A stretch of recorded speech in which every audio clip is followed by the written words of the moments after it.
vidéo oyo ngai ndeko na bino frère na bino Florian Massamba Kyodo na ye liboso na bino na ye teke mpona justifier ba vidéo oyo circuler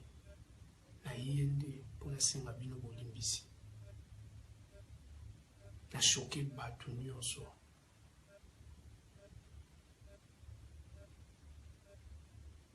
bato ebele basatanda eteke ngamu na koyi kosala eloko wana mai deje supani bandeko na ngai bolimbisa ngai na osenga na président na ngai Bienvenue Kebana groupe na ngai Sinark bandeko na ngai nyonso baartiste congolais mobimba bolimbisa ngai chaîne na ngai RTGA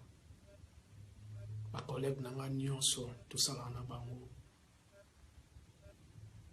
famille Mwabile mobimba madame Christelle nayebi tozalaki choqué via vidéo ndenge ecircule bolimbisa ngai bandeko na ngai nyonso ba diaspora bolimbisa ngai naza ndeko na bino nandimaki teke tokoma ntina boye bolimbisa ngai video oyo natikala kobalansa ngo te natikala mpe kozala nango te me nzambe ye moko ayebi nzambe aza juste motu oyo asali yango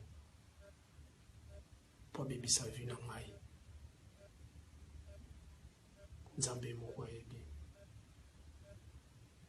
bandeko na ngai nyonso bapapa bamama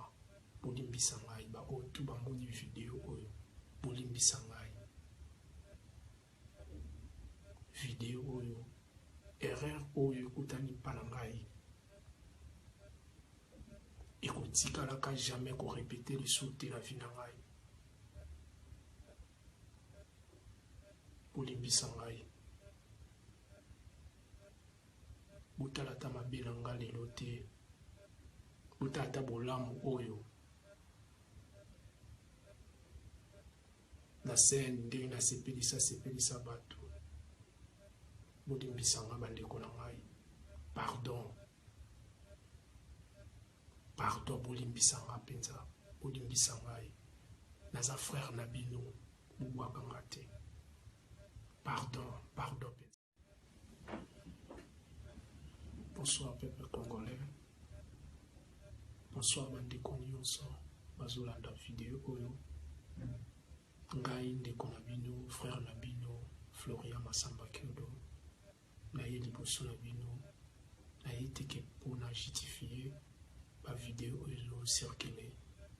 na ye nde mpona senga bino bolimbisi na choqué bato nyonso